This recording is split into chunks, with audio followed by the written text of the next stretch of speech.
right, we're going to get started tonight. First of all, I'd like to welcome everyone to our July Community Information meeting here for the Town of Paradise. And a big welcome to all of you who have attended here in person. It's good to see you and glad to be back.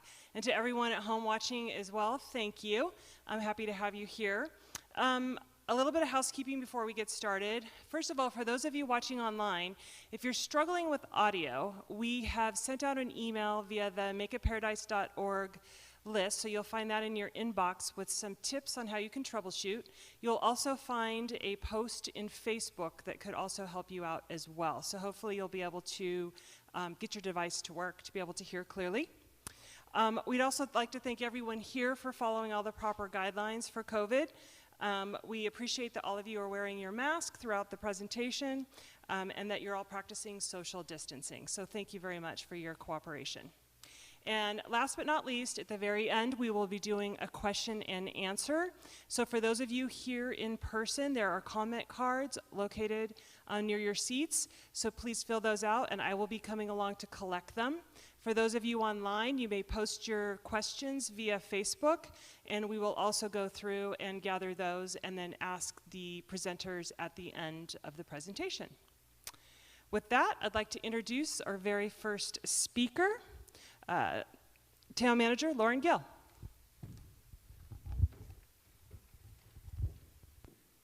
So we have a tall mic this evening and a short mic. We're not, oh shoot, I was hoping I would be the tall mic person.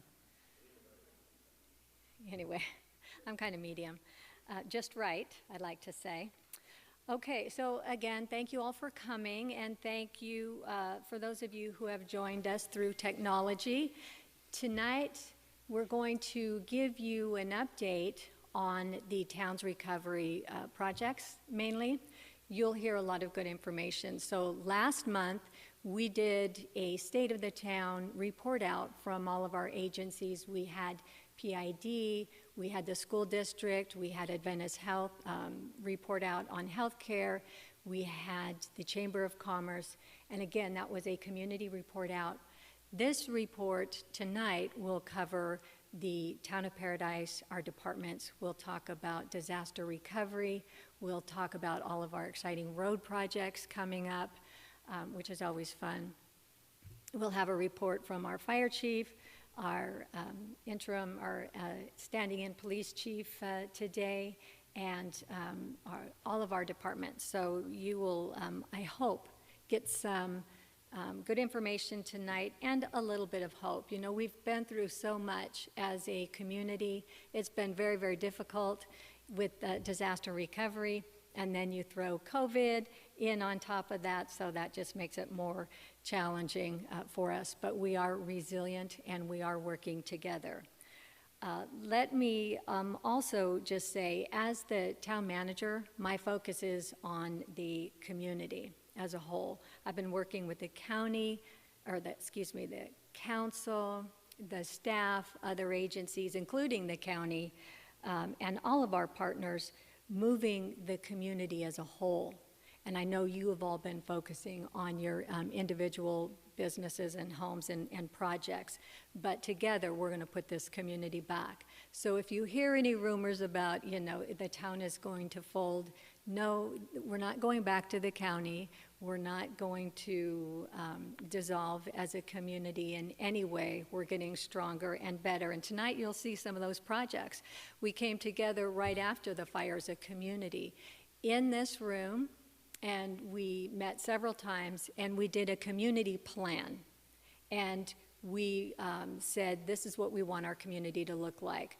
We voted on projects. You'll hear an update on all of those projects tonight, and I think you'll be very happy about where we are, not only in securing funding for these projects, but also working on them and getting them physically started. There's so many good things happening in this town.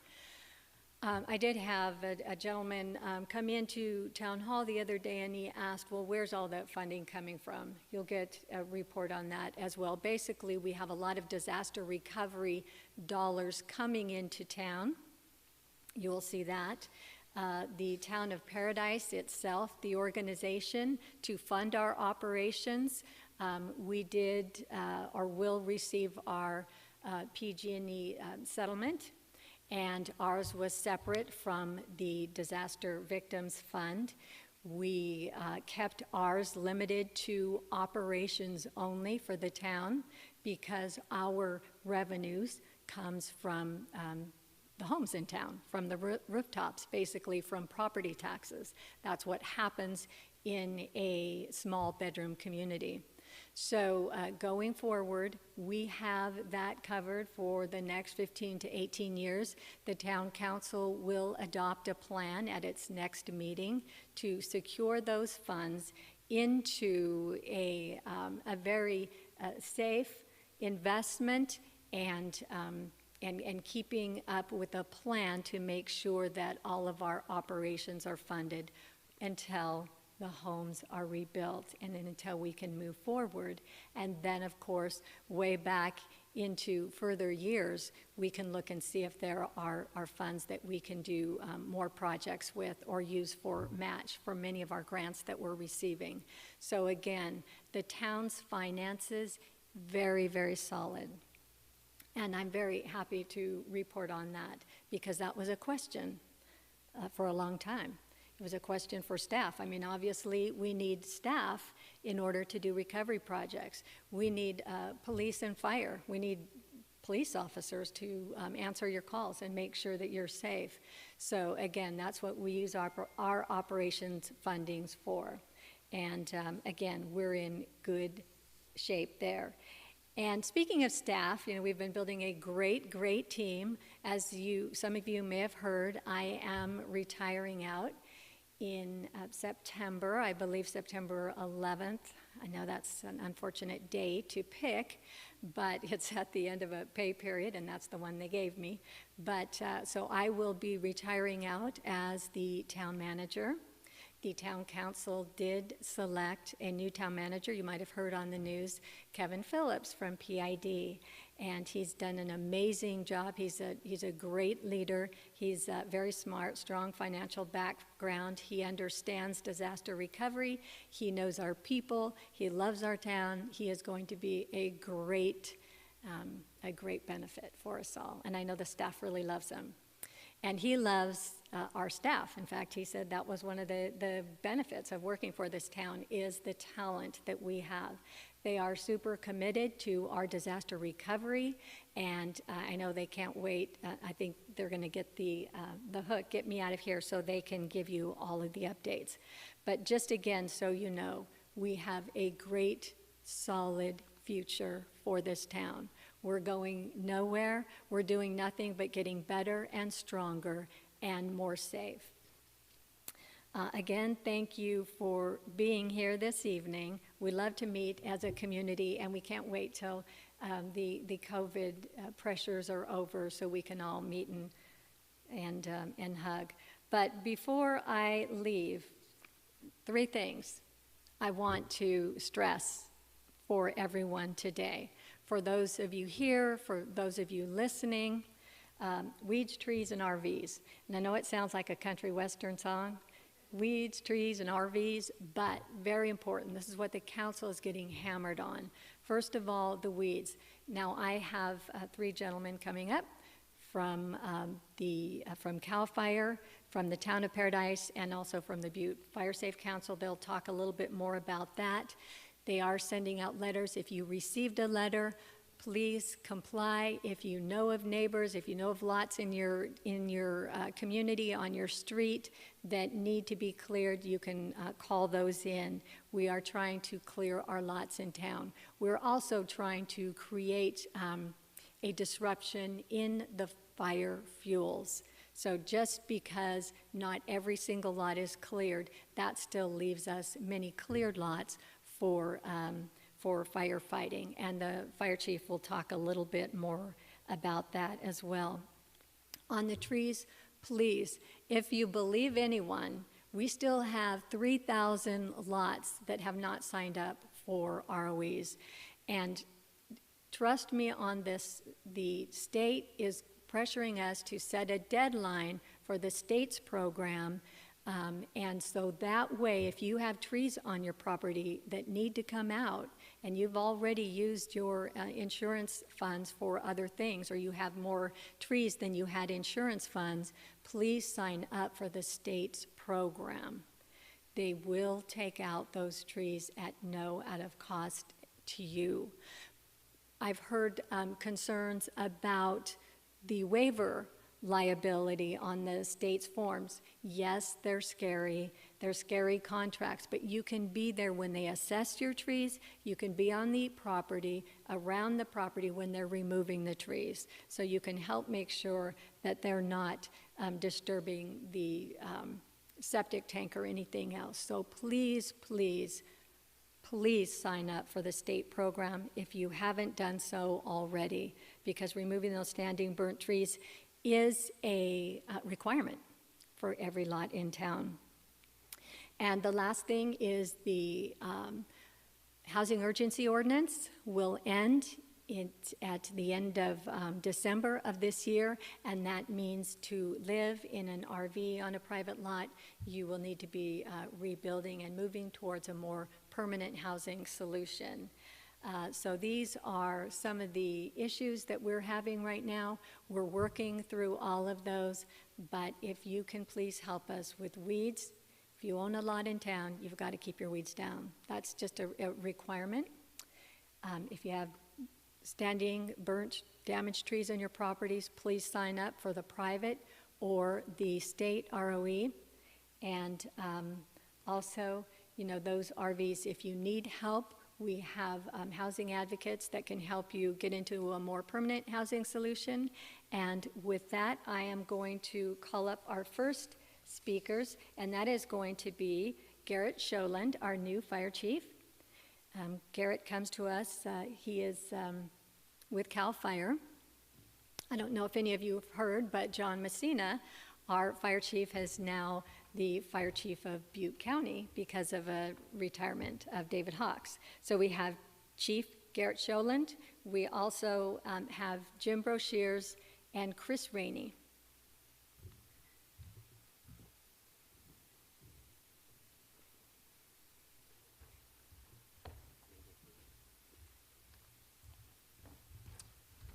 Hello, everyone. As town manager mentioned, my name is Garrett Scholand. I've been with CAL FIRE for a little over 24 years now, living here in the community of Butte County since 1995, and I feel real honored to step into this position and carry on with your town and where we're at right now as a community.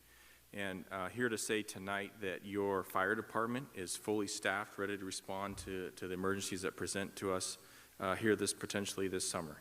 This fire season is going to look a little different than last year. It's going to be more in line with what we've traditionally seen in the prior years to the campfire.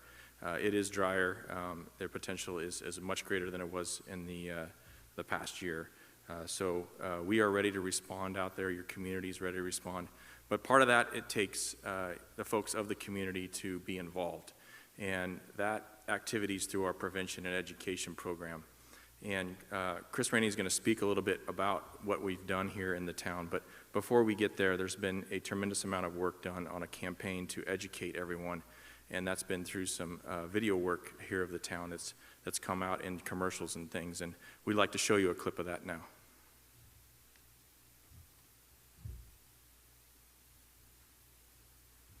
Wildfires have become the new normal in California. Preparedness starts with 3 steps. Ready, set, go. Start with creating a family disaster plan to leave, meet, retreat. Remove weeds, brush, and other vegetation to create a buffer between flames, embers, and your home. Begin by assembling an emergency supply kit. For a list of items to include in your kit, go to readyforwildfire.org. Create a wildfire action plan, a simple checklist to ensure your family, pets, and those needing assistance get out quickly and safely. Ensure fire extinguishers are working and stored safely. When wildfire strikes, evacuate immediately. Dress to reduce the impact of high temperatures, extreme weather, or falling ash. Follow the plan, and it will increase the likelihood both you and those you care about survive. For additional information on what to do when wildfire strikes, head to readyforwildfire.org. We're ready. Are you ready? So those are members of your community, law enforcement and fire departments that were participating there in that video. So The first component of that READY is really what we're focusing on here now, and that's our defensible space program that's going on with Inspector Chris Rainey. So I'd like to invite him up to talk a little bit about that. Hello, I'm Chris Rainey, Fire Inspector for the Town of Paradise. Like Garrett said, we are in full swing on the defensible space right now. We're going property to property. It's no longer complaint driven like the years past. We plan on hitting every property, so if you've not got a letter, there's a chance you may. Hopefully you don't. The plan is you have it cleaned before we get there. We would love to have that happen. We just mailed out 1,400 letters last week. So, phone calls, I'm getting a lot of phone calls. I try and answer them, and I'll continue to try. Just have patience with us on that. But just moving forward, just trying to clean the town, make it more fire safe. And with that, Jim Brochiers with the Fire Safe Council is a very good asset for the town and for people to use. I'm going to take the short mic. First of all, I wear a couple hats, but one of those hats is I'm also a Paradise resident. And so I share all of your interest in hazard and weed abatement and hazard abatement as a resident and as a member of the Fire Safe Council. My 1 acre lot abuts 7 other parcels. And out of those 7 parcels, 2 of them have homes and 5 of them are vacant. And so I'm living the same experiences that you are. So I want you to know that I was fire chief here, I think many of you know that, for 10 years. There's never been as many inspections to be completed in a year in the history of the Paradise Fire Department than this year, for an obvious reason. We have a big problem, we know it, and here speaking as my Fire Safe Council hat, we have resources to help you. If you have a problem you can't solve, give us a call. We'll try to see if there's a way we can help you, assist you with that problem. One of the things that resources as an example right now is that one of the big invasives, so think about what happened to our ground. All of the cover got burned off of it. The tree canopy was taken away. And in that effort, a whole new series of weeds, some of it I've never seen before, popped up, but certainly some that we're very familiar with popped up in proliferation. And one of those would be broom. Broom is a horribly bad invasive species. There are different varieties, Italian, Scotch, of broom. There's more than one of that variety of that. And it's important for you to understand that the earlier you attack broom, this is my one commercial for the day for you, the earlier you attack broom, the easier it's going to be to control. One broom plant can produce 40,000 seeds. The seeds of a broom plant can last in the ground, ready for a fire or disruption of soil, for up to 40 years. So the sooner you get that knocked down and don't let it go to seed, control the patch you have, the less problem you'll have in each successive year. So we have a website up there. It says it's our Butte County Fire Safe Council and Paradise Ridge Fire Safe Council have a Doom the Broom program that gives you all kinds of resources that will help you with whether you're going to cut, spray, pull. We actually have tools that help you pull broom. So if you need more technical assistance, then go to our website for that information. Thank you. So in closing, I'd like to just also share that I know there's a lot of change coming with the ordinances and things, and people are going to get used to that. And we've all been through this right now. We're going through it with a mask. It's a new culture that we're in. We've gone through it in the past, learning to wear seat belts that we still struggle with in the community. But I'm positive that we'll get there, and folks will be able to work through this. I don't believe there's anything that this town is asking that's not being looked at throughout the state of California. So please work with us, and we'll try to make you as fire safe as possible. Thank you.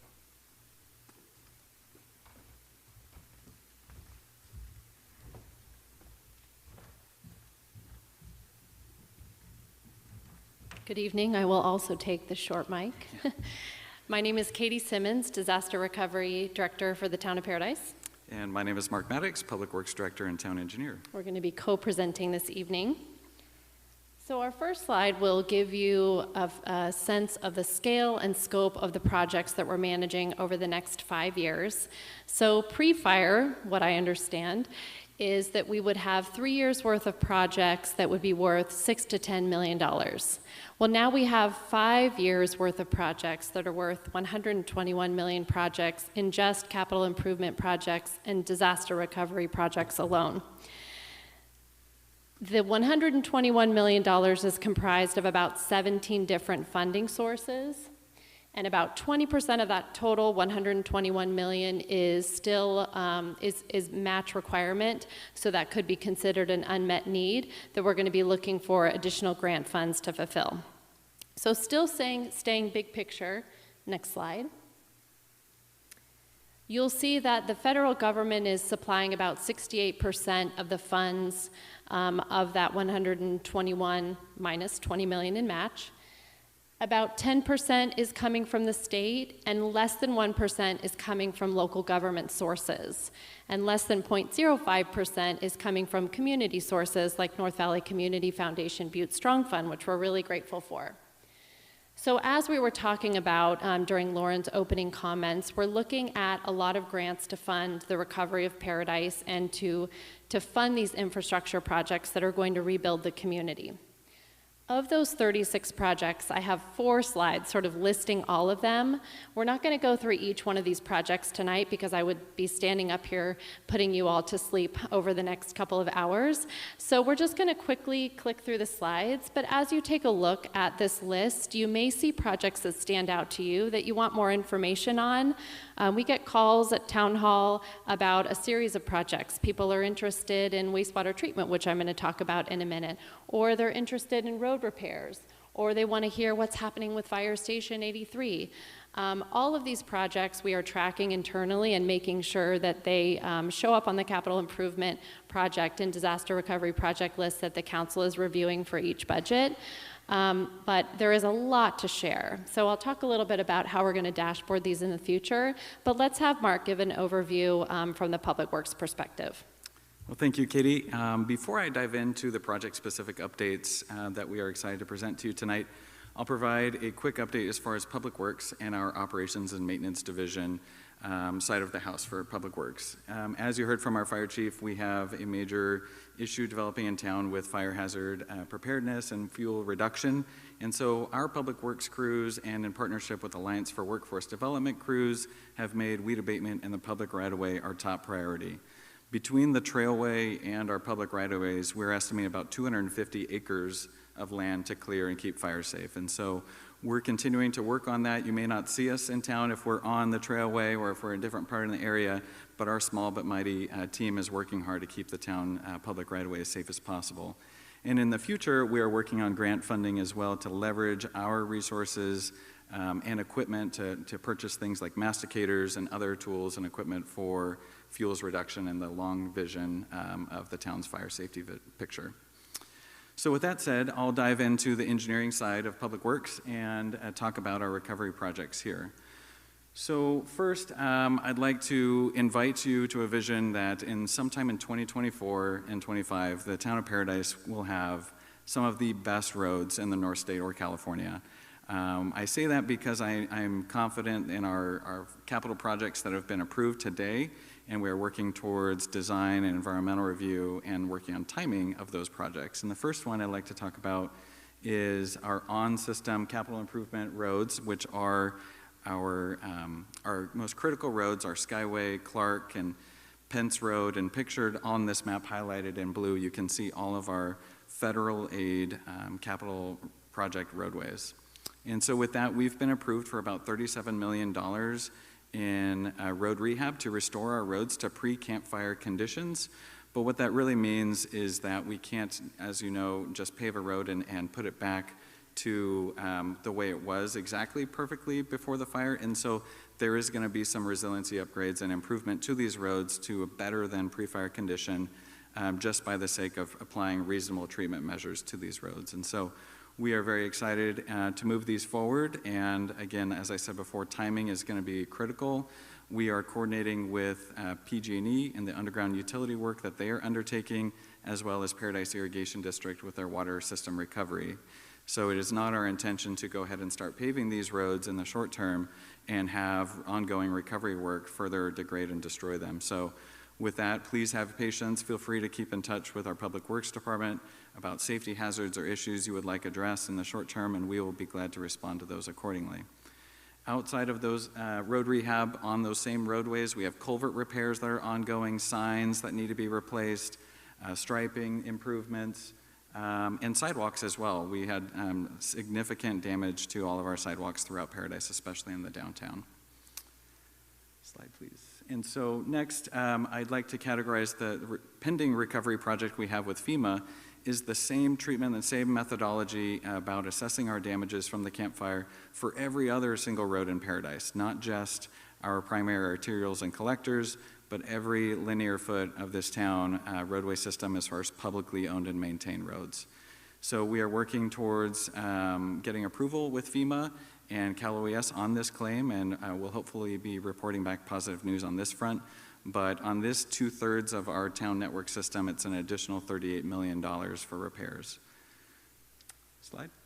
And lastly, I'd like to report on our transportation master plan. This is a pending grant application that we're expecting approval within the next 30 to 60 days.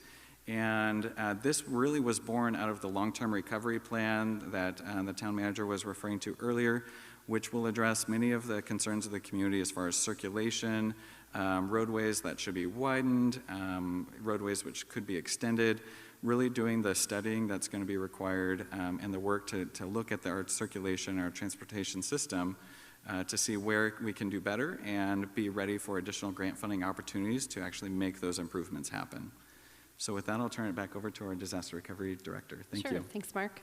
So the next project we're going to talk about is Paradise wastewater treatment. So here on this map, you can see a proposed sewer service area. It's really important when we talk about sewer or wastewater treatment that we point out that we're talking specifically about the area of the map that is yellow. So primarily the commercial areas along the Skyway, Pearson, and Clark roadways. So what we have for this project is a fully funded environmental impact report that will conclude in about 18 months and will give us direction on whether or not we're going to be looking at this as a local or regional plan, but we are moving forward with this one.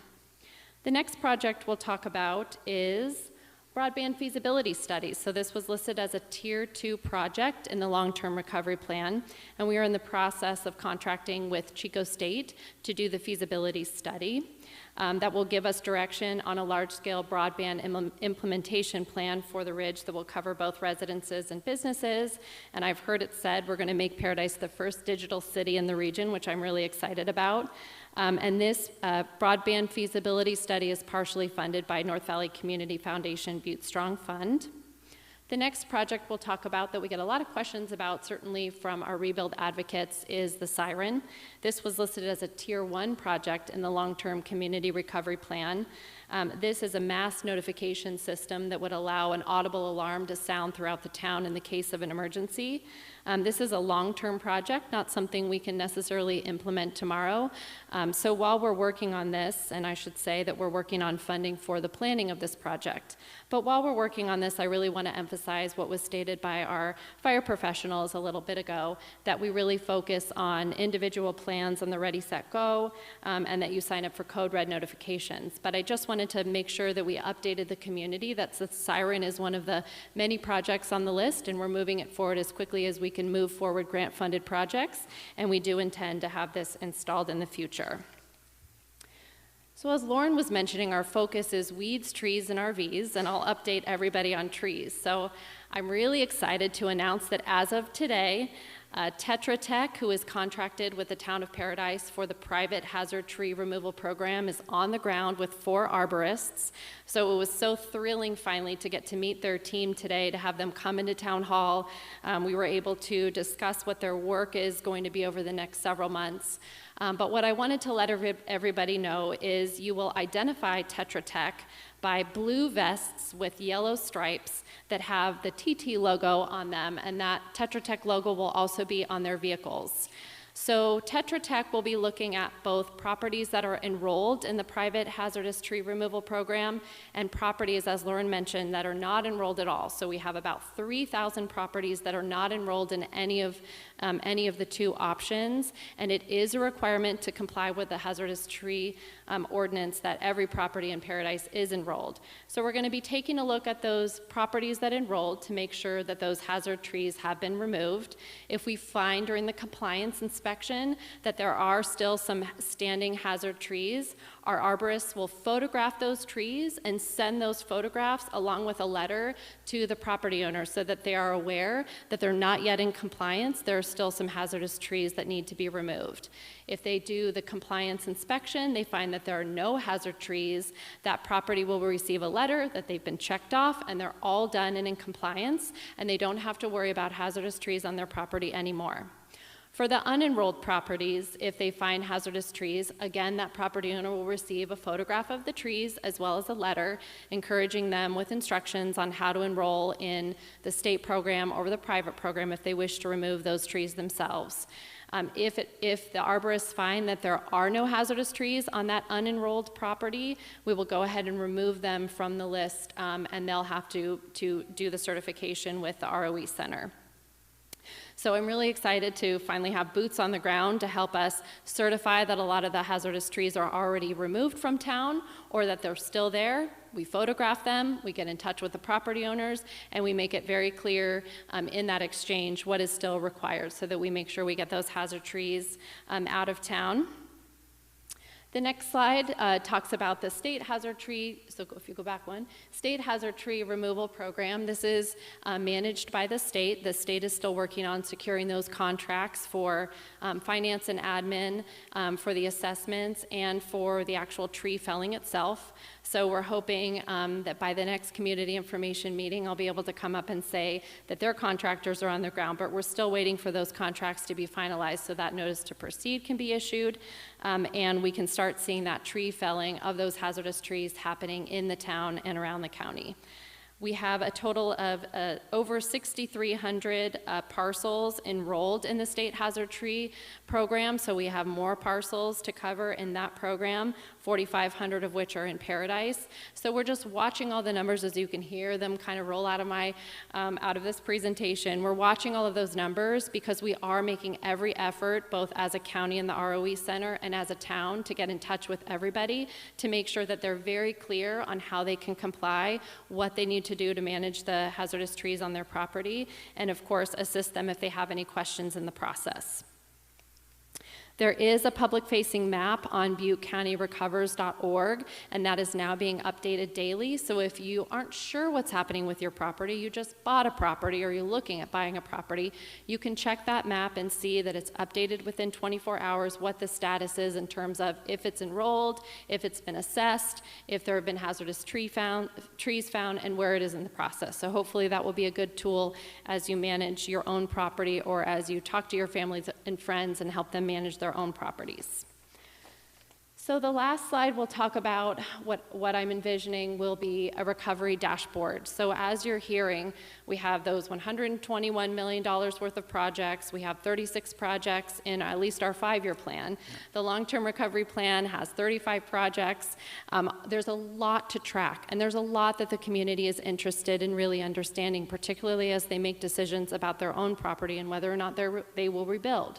So there's a lot of reporting that we have to do specifically on the projects themselves, both as Paradise is in the recovery phase and as we're in the rebuild phase. And it's really important that we start really engaging the community on the status of all of these projects, the funding sources if you have questions about that, which some people do, so that everybody understands how disaster recovery is moving forward and you feel as confident as we do that the future of Paradise is really bright. So my contact information was handed out tonight. It's available on the slides if anyone has any specific questions about the projects that we talked about, and I know Mark is available for that as well. Thank you. Okay, thank you.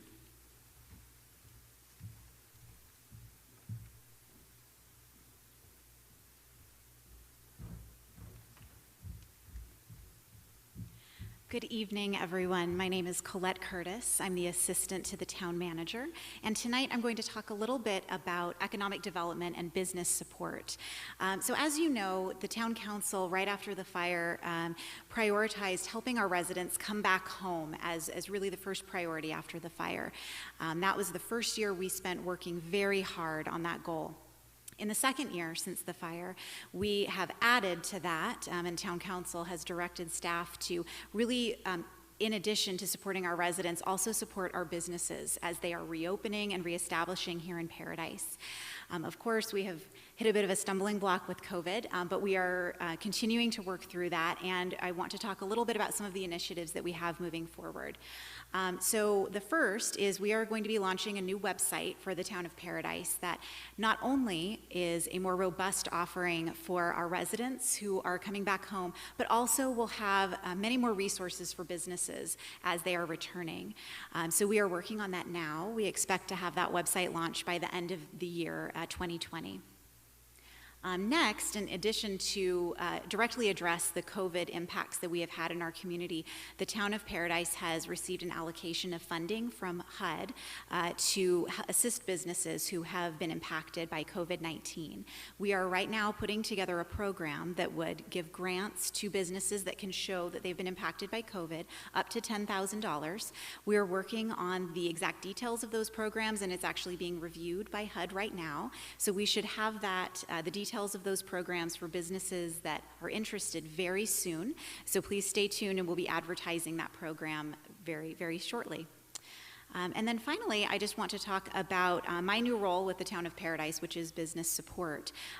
We, again, recognize it is vitally important for businesses that are reestablishing in Paradise or establishing for the first time after the fire to have someone at Town Hall that they can talk to for support, and that will be me. And so if there are any businesses that need that type of support or a contact, I am the person for that. My contact information was on the first slide there. And I'm going to be focused on attracting businesses, retaining the businesses we have, and offering support and resources that we know about, and really offering that support so we can have our businesses here in Paradise that can be there to provide the services our residents need as they rebuild and come back home.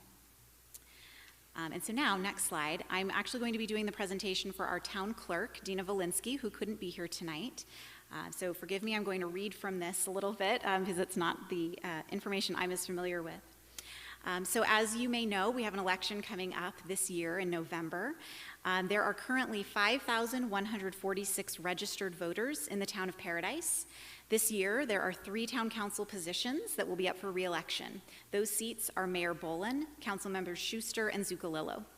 In order to qualify to run for town council, you must be at least 18 years of age and a registered voter in the town of Paradise and complete some required paperwork. The clerk's office asks that any citizens interested in running for town council make an appointment by calling the clerk's office at 872-6291, extension 102. Their office hours are Monday through Thursday from 8 a.m. to 5 p.m.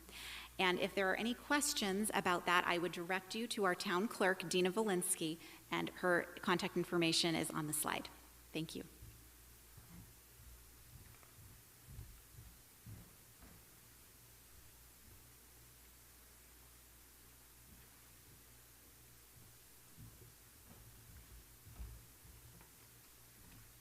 Good evening, everybody. I'm so glad to see your faces here tonight.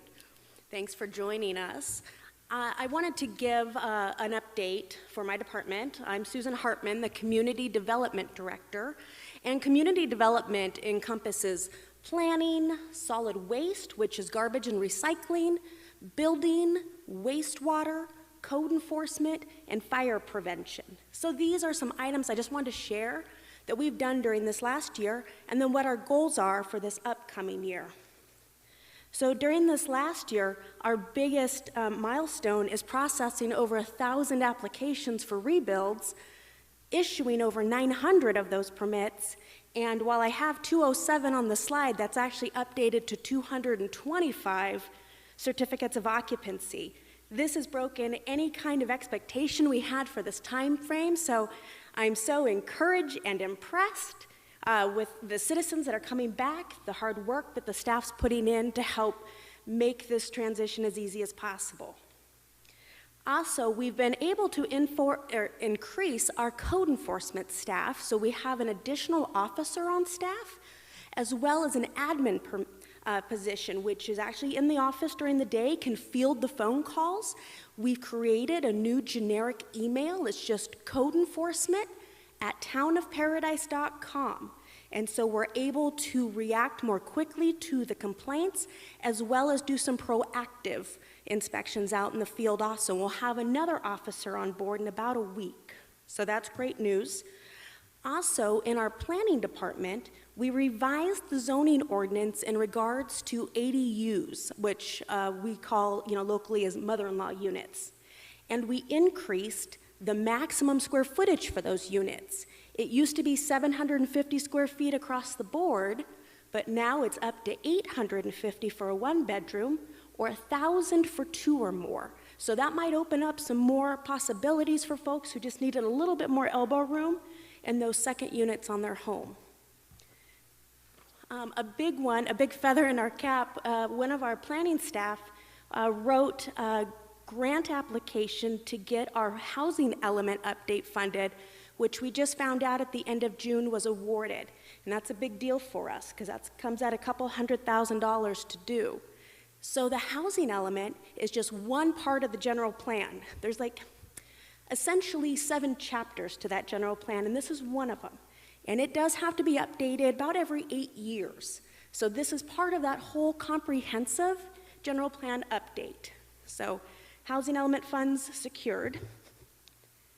Also, we've been partnering with the Rebuild Paradise Foundation. They have a really great website if you haven't visited it yet.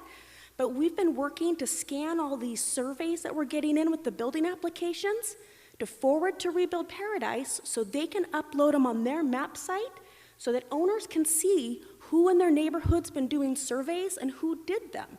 And the idea that maybe you could get a cost break by using those same surveyors. So that's been a great collaboration we've had working with Rebuild Paradise.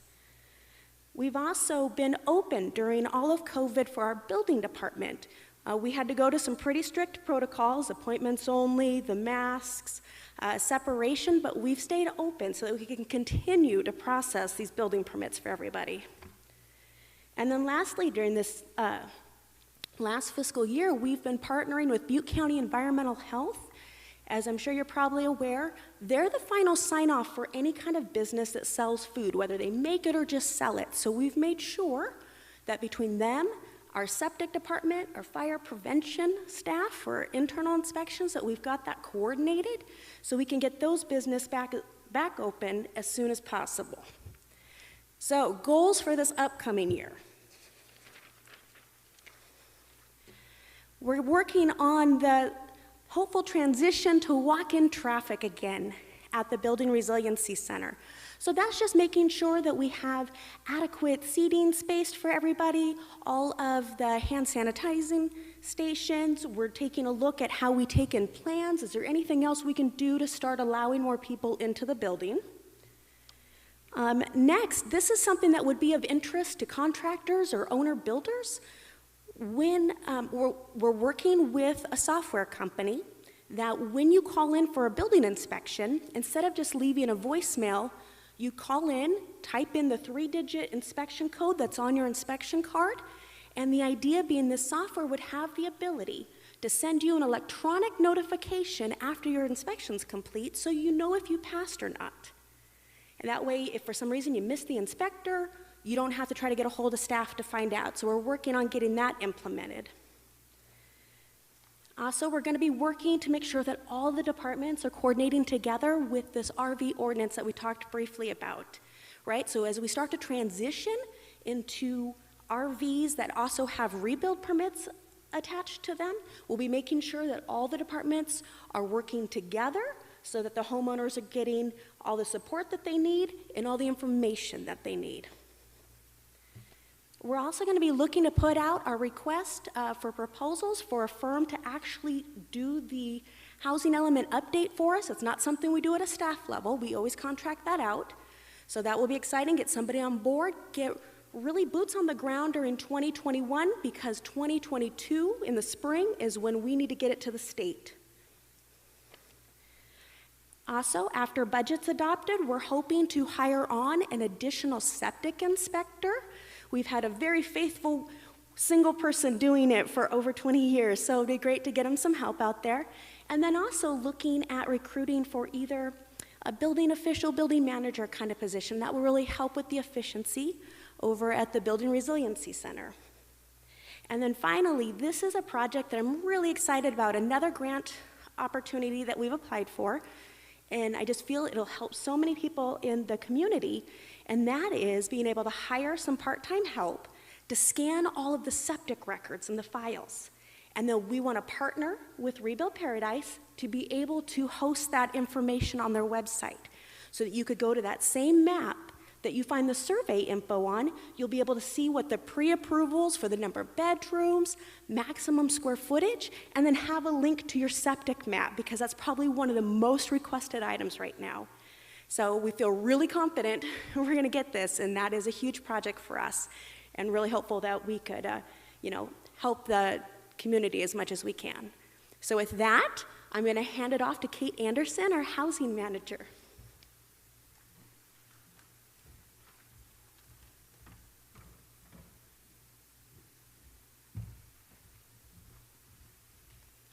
Good evening. I'd like to update you on what the housing program, your housing program department is currently doing.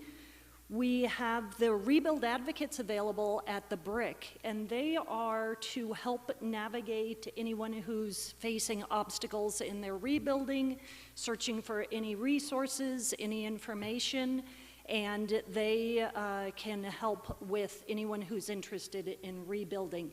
And that is burn scar wide, not just for the town of Paradise, but anyone in the burn scar, they can assist with the rebuild process. And at the bottom of the screen is the contact information for the Rebuild Advocates. We also have our Housing Rehabilitation and Reconstruction Program available.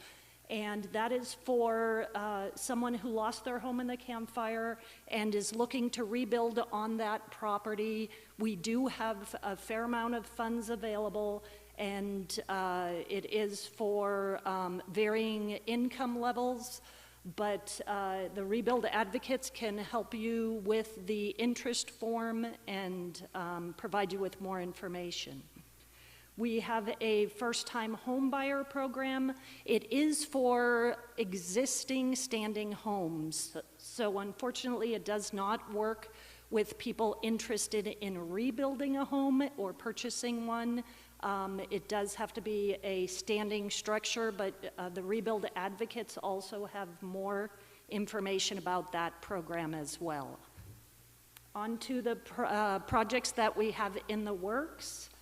We have the owner-occupied rehab program right now is available to lower-income households, and we have some funds through the state that we should be coming in the summer or fall, that a fair amount of funds, $23 million, to help folks of moderate income levels. So we can really reach quite a few households who are looking to rebuild. Katie touched on the septic repair replacement program that helps homeowners to repair their septic systems that might have been damaged either in the Camp Fire or through the cleanup or even tree removal. It does have to be associated with a building permit, so you can only use this program if you are rebuilding at the same time. But all of these programs are, information is available through the Rebuild Advocates, and we hope that you will contact them and learn more about what we have available to the citizens of Paradise to get them back home. I would like to mention, as Lauren said, one of them is the RVs, and the owner-occupied rehab program can work very well with people who are living in RVs. You don't have to have been insured at the time of the fire. We can help rebuild back. You do have to have lost the home in the fire, so if you're living in an RV on land that you just purchased, unfortunately this program does not work, but anyone else who is living on their property please come and learn more about how we can help you rebuild with these funds. Thank you.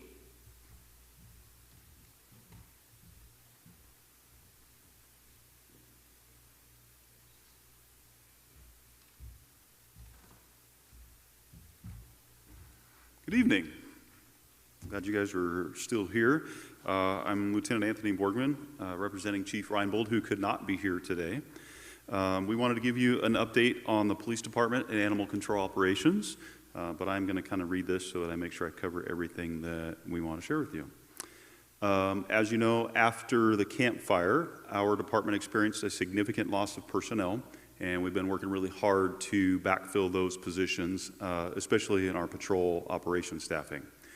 By the end of last summer, our sworn officer staffing was down to only 9 sworn officers to cover 24/7 law enforcement. And so Chief Reinbold and I were pushing around marked patrol cars, helping out along with everyone else. Well, that was fun and a nice little throwback, break from the office. Not necessarily the best use of our time. So since then, we have added 4 police officers and a lateral patrol sergeant who came from another local department and saw the opportunity here in our town, came here to join us to help us move forward. We've also promoted another officer to the rank of sergeant, and we recently graduated Academy Cadet, and he's now in field training. And we have another Academy recruit who started the Academy last Monday on June 29th. So we're really excited about her. We have 1 additional police officer vacancy left of our authorized positions. So we've gone from only 9 officers a few months ago to we're 1 left to full staffing of 18. So we're hoping to find a lateral officer, somebody with some experience to help balance out some of the newer officers that we have with less experience in our ranks. The department is excited to announce our sworn staffing is up to 14 plus the additional officers that are in training. Of note also are some of the recent crime trends that we have been experiencing. Unfortunately, that still includes quite a few thefts. Over the last couple of months, the police department has conducted several investigations into burglaries, vehicle thefts, and grand and petty thefts. And no theft is petty, obviously, that's just a legal term. As you may have also seen, we've been arresting a lot of people for narcotics-related offenses. Unfortunately, the thefts and the narcotics kind of go hand in hand. And so we're doing what we can within the confines that we have to try and help people out with that. It's very important to give credit to our officers. We really want to make sure that they know that we appreciate how much they've been doing, because they have been closing some theft investigations by arresting people and recovering property and returning it to their rightful owners. Many of the theft incidents, though, have been crimes of opportunity, such as vehicles stolen that were stored on a vacant lot, or sheds or standing structures that have been broken into on unoccupied properties. And unfortunately, we've also had some theft of some construction materials. We always say this, but it's really important for residents and contractors to take the necessary precautions to secure your tools, your vehicles, your construction equipment, etc., especially if they're on a property that's not currently occupied. And we need the community to keep their eyes out for each other and report suspicious activity in their neighborhoods so that we can work with you to keep our community safe. So if you're living in the area, it's kind of like being new to the area, because your next door neighbors might not be right next door anymore. They might be a few doors down. So make sure that you know who your neighbors are and the vehicles that they drive and the people that should be coming and going from their properties, so that if there are people that aren't supposed to be there, give us a call and we'll come out and hopefully help put a stop to that. The police department also runs animal control, and a couple of weeks ago, some of you might have heard that the shelter was absolutely empty of all furry four-legged occupants, and that is significant. That had never happened before in the history of our shelter since it was built. And what happened was statewide with the COVID quarantines, people thought, hey, great time to get a pet. And so there was a lot of adoptions statewide, including in our shelter, and we were able to actually clear the shelter out. Unfortunately, word got out that there was room in the hotel, and so some of our furry friends came back. But we've been keeping the population low, and we've been taking advantage of the opportunity to do some maintenance, ongoing projects around the facility, including updating the outside kennels and play areas, some painting. We're going to be starting a project to redo the play yards to increase our capacity there and break things up a little bit to help make introductions to new pets for families a little easier. And just generally doing a lot of maintenance that we just not necessarily have time or ability to do when the shelter's full. In fact, we've had some different occupants. Just last week we had some goats at the shelter for a while. I didn't realize it. They'd come in that day, and I went over to the shelter to do something, and it was a different sound. That was a dog I hadn't heard bark like that before. But they got back to their owners, and they were able to show their owners where their fence was a little weak. So we haven't had them back. But really, we're trying to get all these projects completed while we have low occupancy because it really is a benefit to the animals that pass through the shelter, and it'll be a lot nicer for the community to come and visit and spend time with them. Another big project that we've been working on is the two-way radio project. Our two-way radio system was nearly obliterated, not just for the police department, but also for all town departments during the fire. And so we are working hard towards adequate resolution to provide reliable radio communications to all of our staff out in the field. We've been working with insurance companies. We've been in discussions with finance and looking for grants to try and find the best solution.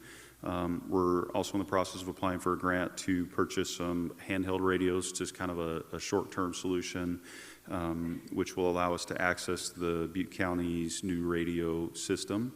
And that will help us be able to communicate better until we can find all the funding that we need for a permanent solution. We're also working towards replacing our body-worn cameras. As our equipment that we currently have, the V-Views, are getting towards the end of their life cycle. Unfortunately, V-View has been sold 2 times now since we started using their equipment, and with that came some changes in the equipment and, well, support. And so what we have is no longer supported by the manufacturer. Body-worn cameras are a critical tool for our officers these days, and so that's something that's also very important for us to keep up and running as a program. Another thing we're working on is trying to replace all of the tasers. The tasers that we have are, I believe, 15 plus years old, and so they are really getting beyond their serviceable life and also no longer supported by the manufacturer.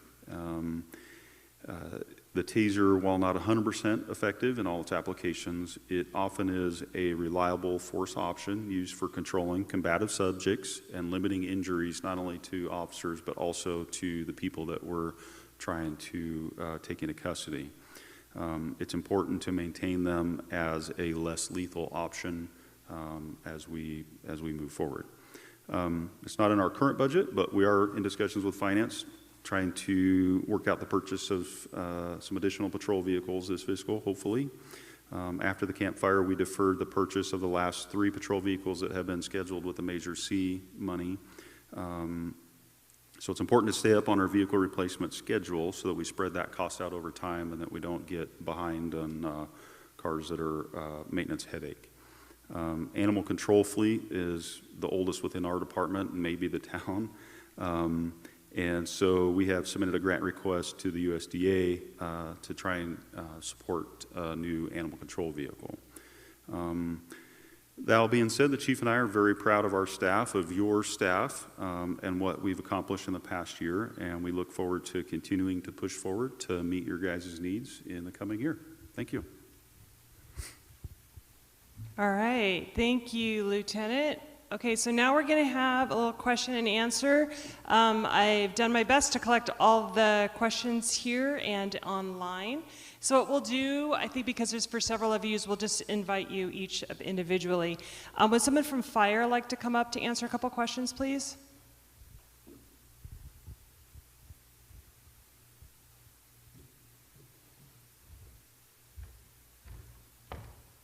All righty, Chief, here we go. So the first question is, our lots were clear, but many of the town-owned properties are very overgrown. Are they being cleared? Yes, we've talked, the town manager and I spoke about that just yesterday. So there is a plan in place, and we are looking to address that. We are aware of it, yes. Great. And would it be possible to use volunteer organizations to help with inspections and corrections and to help communicate complaints with the public? We're just now building our program. It's very dynamic. There's a lot of components that need to be looked at when we look at our ordinances and stuff and how to enforce them and be sure that we're fair, firm, and consistent in the process. So I wouldn't say no, but at this point, we're kind of building out the program, and we're doing pretty well at this moment. Great, thank you. Colette, if you'd please join me on stage. Quick question regarding economic development and businesses. Are any of the larger businesses, say Safeway, grocery outlet, et cetera, have they communicated at all of their intent to rebuild? That is a great question. So I won't talk about specific businesses because their plans are very dynamic and in flux, but I will say that we have had a lot of interest for some very exciting businesses that are interested in coming to Paradise, many that have locations in Chico and Oroville who are interested in coming to Paradise because they recognize the opportunity here and they want to serve the people of Paradise. And so right now we are working with many of those businesses. We have 3 or 4 right now that are submitting permits to start work, and we're very excited about that. And we're doing everything we can to support them, as well as the smaller businesses. So right now I'm talking about kind of some of the larger businesses, but we also are trying to support the smaller businesses who are trying to reopen or establish themselves for the first time in Paradise as well. Great, thank you. Mark, if you'd please come on up. I feel like I'm on a game show or something. This is just really weird. Okay, so you have a couple questions here. The first one is there a plan to widen Upper Skyway? And to go along with that is, what about widening it to 4 lanes for safety? Yeah, thank you. That's a great question. So as I mentioned, we are working towards that transportation master plan that will engage a community input process about what our priorities are looking forward for Paradise. And absolutely, Skyway, Upper Clark, Pence Road, Neal Road, some of our most critical evacuation routes where we have literally 1 lane in each direction and 20 feet of pavement are going to be on the top of that list for those high priority, high cost infrastructure projects. Great. And then your last question is there any plans for repairing private roads or any funding sources? So at this point, from the town's perspective, I do not have an update on private roads. I know there was a private class action lawsuit that was filed in the claim process with PG&E. At this time, the town does not have any involvement or updates to provide. Great, that's it, thank you. Thank you. Katie, come on down. Got to get in the mode now, right? Spin the wheel. All right, so one question for you. Hold on, 2 actual questions for you. So the first one is there a reason why people can't live on the property in motorhomes or RVs while the trees are being cleared? You know, I actually don't know the relationship between the RVs and the trees being cleared, but I don't think that, what's that? Oh yes, they can be there on their property. They can be on their property. Yeah, yeah. Okay, great. And my neighbors moved out of state, and they have a very dangerous tree that could possibly fall on my newly rebuilt home. What can I do? That's a great point. So we're asking everybody who has contact information for people who are living out of town but who still own properties in Paradise to please get in touch with them and refer them to the ROE Center if they haven't enrolled in one of the programs yet. Do know that the county's ROE Center and the town as well are doing a lot of outreach to reach those property owners to make sure that they're contacted and understand the requirements. And as we go through those unenrolled properties, we are going to be getting in touch with the property owners as well. So just want to reassure everybody there's a lot of outreach going out to all property owners in Paradise. But if you have contact information for friends and families and neighbors of those who have especially moved out of the area, please reach out to them. And honestly, if they have any questions or aren't sure what to do, the ROE Center is available for those questions. Great, thanks. I think Jim's going to come add to that.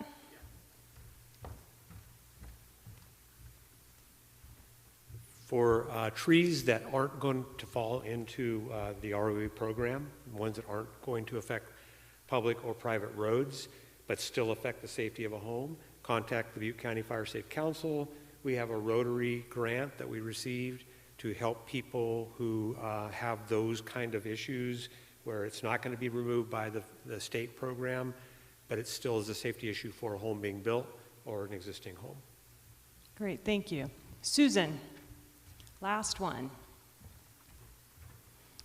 While you're making your way up here, I'll go ahead and ask the first question. It's a little bit of a long one. I'm going to do my best to interpret this, but approximately how many trailers, how many trailers on properties are there that don't have building permits? Do you happen to know that number? So we know that we've issued over 500 temporary use permits to date so far.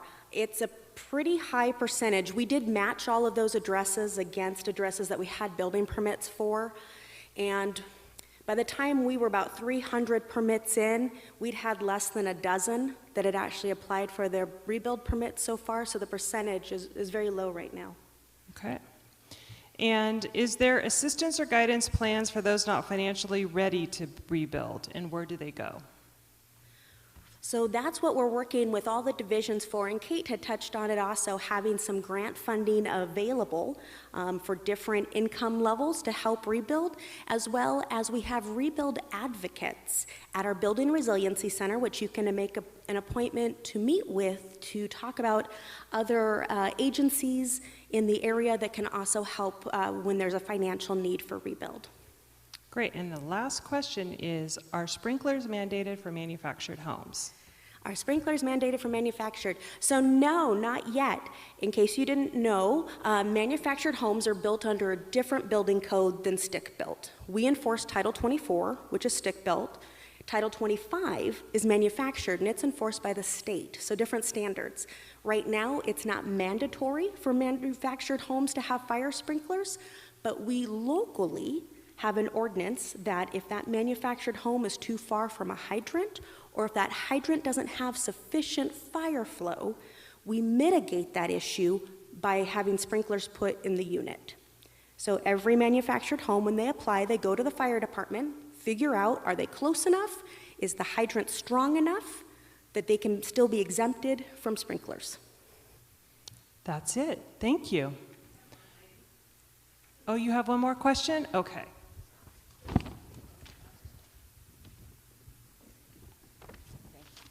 You betcha.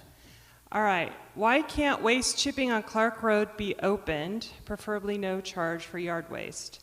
This would help the fire hazard problem.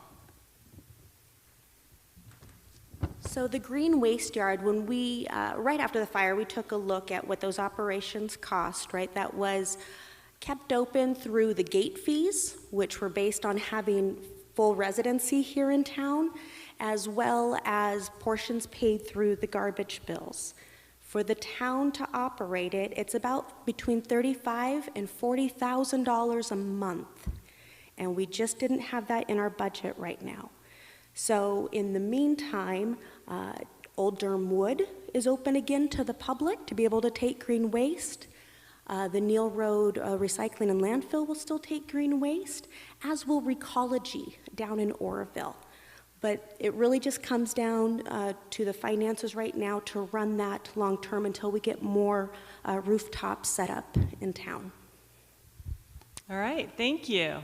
All right, that will conclude this evening's meeting. So if you have any questions, please feel free to email them to recovery@townofparadise.com. We will make sure that your questions are answered if they weren't answered this evening. Please join us next month, hopefully right here. That's Tuesday, August 4th for the August community meeting. And we will be focusing on a combination on school district, education, and I believe trees as well. So, and fire. So with that, thank you all for joining. We appreciate it and have a good evening.